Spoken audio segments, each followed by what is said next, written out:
ምን አገኘህና ነው የምታለቅሰው? ነብዩ አለይሂ ሰላቱ ወሰላም ላንተ በመልካም አልመሰከሩልህንም ወይ አለው። ሰሐቦቹ ረሱልን አለይሂ ሰላቱ ወሰላም በሙሉ አይናቸው አይተዋቸው አውቁም። ለዚህ እኮ ነው ዐምር ብን አልዓስ ተአረሞት እያለ ተአረሞት ላይ ባለበት ወደ ግድግዳ ፊቱን አዙሮ ስቅስቅ ብሎ ያለቅስ ነበር።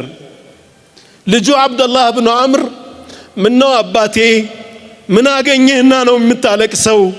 ነብዩ አለይሂ ሰላቱ ወሰላም ላንተ በመልካም አልመሰከሩልህንም ወይ አለው። እኔ 3 እርከኖችን በህይወቴ አሳልፌያለሁ አለ አብዱላህ ብን ዐምር ብን አልዓስ ለልጁ ለአብዱላህ 3 እርከኖችን አሳልፌያለሁ። በዚች ዱንያ ላይ በዚች ምድር ላይ እንደ ሙሐመድ የምጠላው ሰው አልነበረኝም። አላሁ ስብሓነሁ ወተዓላ በዛ ጥላቻ ላይ ያለው ወደ አኺራ ወስዶኝ ቢሆን ኑሮ የጀሃነም ሆን ነበር። በኋላ እጄን እጃቸው ላይ አስቀመጥኩና ምን ሆን ካንተ ዐምር አሉኝ። ያ ረሱላላህ ሰለላሁ ዐለይሂ ወሰለም ቃል ልገባ ፈልጋለሁ አላቸው። ግን ሸርጥ አለኝ አላቸው። ምንድነው ቅድመ ሁኔታ አሉት። አላህ ወንጀሌን ሁሉ ሊምርልኝ አላቸው። አንተ ዐምር ሆይ እስልምና ያለፈን ሁሉ እንደሚምር እንደሚያስምር አታውቅም እንዴ አሉት ነብዩ ሰለላሁ ዐለይሂ ወሰለም። እስልምናን ተቀብዬ በኖርኩባቸው ጊዜዎች ይላል ዐምር ብን አልዓስ ነብዩና ዐለይሂ ሰላቱ ወሰላም ሰሉ ዐለ ነቢይ ቀና ብዬ በሙሉ አይኔ አይቻቸው አላውቅም ነበር። ለረጅም ዓመታት ፊታቸውን ረስቸዋለሁ። አሁን መልካቸውን ወስፍልኝ ግለጽልኝ ብትሉኝ እኮ አልችልም መግለጽ። በሙሉ አይኔ ከአክብሮቴ የመነጨ አይቻቸው አላውቅም። 3ኛው እርከን እሳቸው ከሞቱ በኋላ በብዙ ነገር ውስጥ ገባንና አላህ ምን እንደሚያደርገኝ አላውቅም። ይህ ነው የሚያስለቅሰኝ ይላል። ወአለይኩም ወራህመቱላሂ ወበረካቱ። ሰላም እንዴት ናችሁ? እኔ ደህና ነኝ አልሐምዱሊላህ። ዛሬ ጅሙዓ እንዴት ነበር? እንዴት ዋላችሁ? ሰላም ነው ወይ? እኔ ጋር አልሐምዱሊላህ።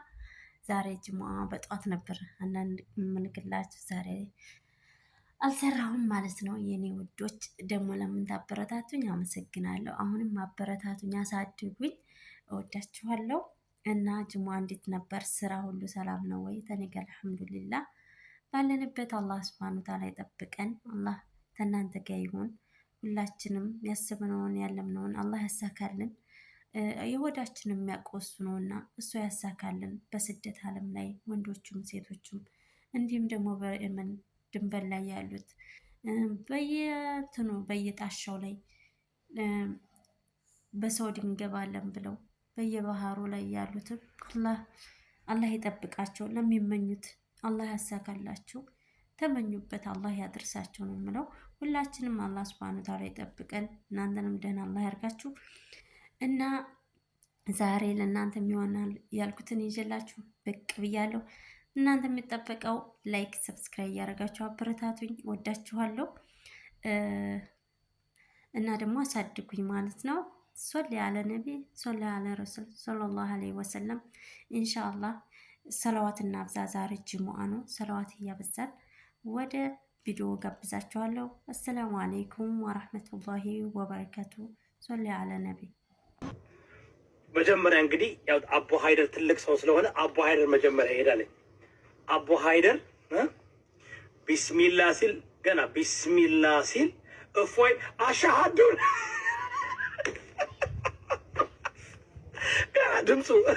ገና በድምፁ አቡ ሃይደር ቢስሚላህ ሲል እፎይ እዚህ ጋር አሻሃዱ እጁን ነው የሚያወጣው። እንዲያው ታው አንተ ሰውዬ ምስክሬ ያሰልመሃል አንተን አቡ ሃይደር። ይሄን እርግጠኛው ነኝ ነው የምነግርህ። ያሰልመሃል። ምክንያቱም እኔ እምወደው ወንድሜ ወንጌላዊ ተክሉ አገናኝቸው ነበር ነግሬው ነበር። ጌታ ኢየሱስ በሚያውቀው ቪዲዮ አለ ለታሪክ ተቀምጧል። እኔ ወንጌላዊ ተብሎን ምን ብየዋለሁ? ወንድሜ ስለ እስልምና ብዙ ማወቅ አለብህ። ስለ እስልምና ካላወቅ ምን ትሆናለህ? ተው ይጎዳል። ምንም ችግር የለውም ማለት ነው። አንተ ወንጌል ልታክ ትችላለህ። ሰውየው ግን ሙሉ መሳሪያ ነው ያለው። ምንን ያውቃል? መጽሐፍ ቅዱስ ያውቃል፣ ቁርአን ያውቃል። ሁለቱንም ስለሚያውቅ ተው ያንጠባጥባል አልኩት። በፍጹም አለ። እሺ ግባ ተባለ። ይኸው ነፍሴ ጌታ ኢየሱስ ምስክሬ ነው የምለው። ጨምቆ እንደ ፎጣ አድርጎ ጨምቆ አጥቦ አለቅልቆ አስጥቶ አድርቆ ነው ያስገባው። ነገ ማታ ቅዳሜ ጨረቃ ከወጣች በተለይ ኡዱህያ የምታርዱ ልብ በሉ። ጨረቃ ከወጣች ነገ ማታ ቅዳሜ ማታ ጨረቃ ከወጣች የዙልቂዳ ቀናት 29 አልቋሉ። ዙልሂጃ ወር ገባ ማለት ነው። 30 ከሞላ መቼ ማለት ነው? እሁድ ማታ ያው 30 ይሞላል፣ ሰኞ 1 ይሆናል። ስለዚህ የዙልሂጃ ጨረቃ ከወጣችበት ሰዓት ጀምሮ አንድ ሰው ኡዱህያ ለማረድ የፈለገ ሰው ከጥፍሩም ከፀጉሩም ከሰውነት አካሉም ፀጉሬን ልስተካከል፣ ቀድሞ ቀመሴን ላንሳ፣ ጥፍሬን ልቆረጥ፣ የብብት የብልት ፀጉር ላንሳ፣ የለም አይፈቀድለትም። ለማን? ኡዱህያ ለሚያርድ ሰው። እስከ መቼ?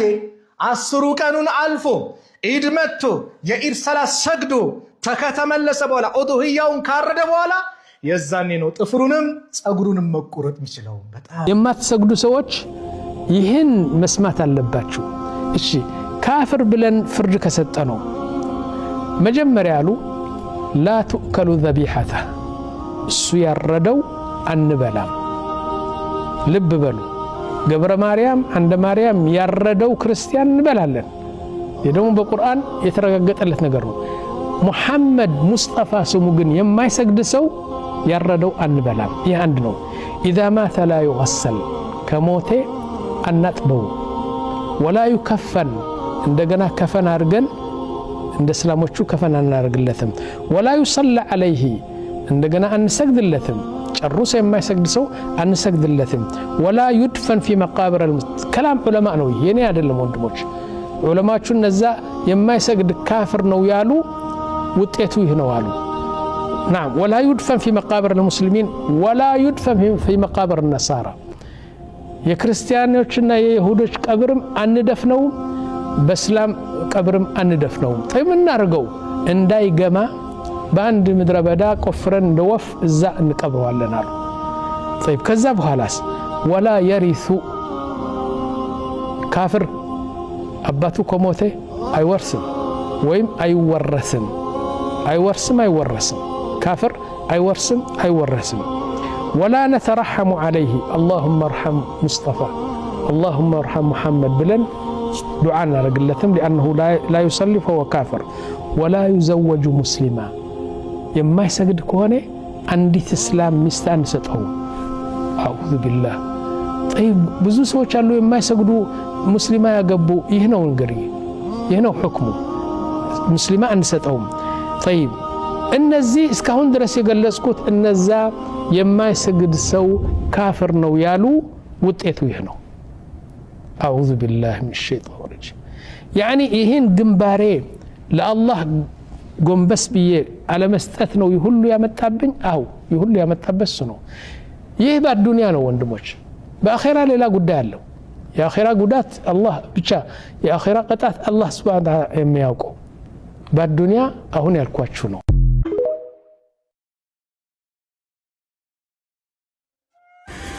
አሰላሙ አለይኩም ወራህመቱላሂ ወበረካቱ። ይሁ ስሙ ይሄን ጉድ ብቻ። አንዲት እህታችን በጉራጌ ዞን ላይ ትምህርት ቤት ውስጥ ኒቃብ ለብሳ ቁጭ ብላ ክላስ ውስጥ እያለች ኒቃብሽን መልበስና መማራችም ብሎ አስተማሪ ቁጭ ባለችበት ሂዶ ጓደኞቿ ፊት ለፊት ኒቃቡን ከፊቷ ላይ ቀምጧት ብላክቦርድን አስልቶበት ውጪ ክላስ ብሎ አበረራት። ሂጃብና ኒቃብ ለብሳችሁ እዚህ መማር አትችሉም ብሎ አበረራት። በጣም ነው የሚያሳዝነው።